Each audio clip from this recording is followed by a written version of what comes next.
LDF മൂന്നാമതും അധികാരത്തിലെത്തുന്നത് വികസന ക്ഷേമ പ്രവർത്തനങ്ങളുടെ തുടർച്ചയ്ക്കാണെന്ന് CPM-ന്റെ മുതിർന്ന നേതാവ് S. രാമചന്ദ്രൻപിള്ള പറഞ്ഞു. കായംകുളം നിയമസഭാ മണ്ഡലത്തിലെ LDF സ്ഥാനാർത്ഥി യു പ്രതിഭയുടെ തിരഞ്ഞെടുപ്പ് പ്രചരണാർത്ഥം നടത്തിയ സമ്മേളനത്തിൽ സംസാരിക്കുകയായിരുന്നു അദ്ദേഹം.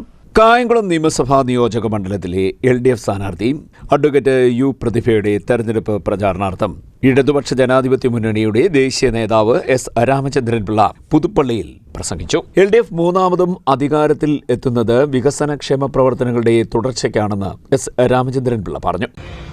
ഇനി പുരോഗതിയിലേക്ക്, ലോക നിലവാരത്തിലേക്ക് കേരളത്തിന്റെ പൊതുവായ സ്ഥിതിയെ എത്തിക്കാൻ ആവശ്യമായ നടപടികളാണ് ഒന്നിനു പുറകെ ഒന്നായി ഈ ഗവൺമെന്റ് എടുത്തുകൊണ്ടിരിക്കുന്നത്.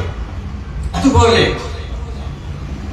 സാമൂഹ്യക്ഷേമ പെൻഷൻ, സാമൂഹ്യമായി ഒട്ടനവധി ബുദ്ധിമുട്ടുകൾ അനുഭവിക്കുന്ന കുടുംബങ്ങൾ, അവരെ ആ ബുദ്ധിമുട്ടുകളിൽ നിന്ന് കരകയറ്റാനാണ് സാമൂഹ്യക്ഷേമ പെൻഷൻ ആരംഭിച്ചത്. പൊതുജനാരോഗ്യ മേഖലയിൽ വലിയ പുരോഗതിയാണ് നമുക്ക് കേരളത്തിൽ കൈവരിക്കാൻ കഴിഞ്ഞത്. ആരോഗ്യ പരിരക്ഷയുടെ കാര്യത്തിൽ ഇടതുപക്ഷ ജനാധിപത്യ മുന്നണി ഗവൺമെന്റ് മറ്റേത് ഗവൺമെന്റിന്റെ നടപടികളെക്കാട്ടിലും അതിസമർത്ഥമായ നടപടികൾ എടുത്തു. 10,000 കോടി രൂപ ഈ 10 കൊല്ലക്കാലത്തിനിടയിൽ ഇടതുപക്ഷ ജനാധിപത്യ മുന്നണി ഗവൺമെന്റ് നടപ്പാക്കുകയുണ്ടായി എന്നതാണ്. ആ നിലയിൽ ആരോഗ്യരക്ഷാ രംഗത്ത് വലിയ പുരോഗതിയാണ് ഇന്നിപ്പോ കേരളം കൈവരിച്ചിരിക്കുന്നത്. പൊതുവിദ്യാഭ്യാസ രംഗത്തും വലിയ പുരോഗതി കേരളത്തിന് കൈവരിക്കാൻ കഴിഞ്ഞിരിക്കുകയാണ്. ഇന്നിപ്പോ 1ാം ക്ലാസ്സിൽ ചേരുന്ന കുട്ടികൾ അവർ 99.5% 10ാം ക്ലാസ് വരെ എത്തുന്നു എന്നുള്ളതാണ്. അത് കേരളം എടുത്ത നടപടികളുടെ അടിസ്ഥാനത്തിലാണ്, നൽകിയ സഹായത്തിന്റെ അടിസ്ഥാനത്തിലാണ്. ഈ നിലയിൽ 1ാം ക്ലാസ്സിൽ ചേരുന്ന കുട്ടികൾക്ക് തുടർന്ന് പഠിക്കാനുള്ള സൗകര്യം ഉണ്ടാവും. ഈ വിദ്യാഭ്യാസ രംഗത്ത് മാത്രമല്ല, കേരളത്തിന്റെ കാർഷിക രംഗവും വ്യവസായിക രംഗവും പരിശോധിച്ചാൽ വലിയ പുരോഗതി കേരളത്തിന് കൈവരിക്കാൻ കഴിയും.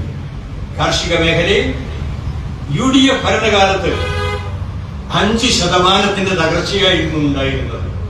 വളർച്ചയിൽ ഉത്പാദന മേഖലയിൽ 5% കുറവാണ് UDF ഗവൺമെന്റിന്റെ കാലത്ത്. ഇന്നത് ആ കുറവ് പരിഹരിക്കാൻ കഴിഞ്ഞു. 4% ഉത്പാദനം വർദ്ധിപ്പിക്കാൻ കഴിഞ്ഞു. ആ നിലയിൽ കാർഷിക ഉൽപ്പന്നങ്ങൾ വർദ്ധിപ്പിക്കാൻ കഴിയും. അതിന്റെ പ്രയോജനം സാധാരണക്കാരായ ഭൂമിയുടെ ഉടമസ്ഥന്മാർക്കും കർഷക തൊഴിലാളികൾക്കും ലഭിക്കാൻ അവസരം ലഭിച്ചു എന്നുള്ളത് നമുക്ക് കാണാൻ കഴിയും. 10 വർഷത്തിനിടെ കേരളം നേടിയെടുത്ത ആധുനിക നിലവാരം കൂടുതൽ ഉയരത്തിലെത്തിക്കാനാണ് LDF വോട്ട് അഭ്യർത്ഥിക്കുന്നതെന്നും അദ്ദേഹം പറഞ്ഞു.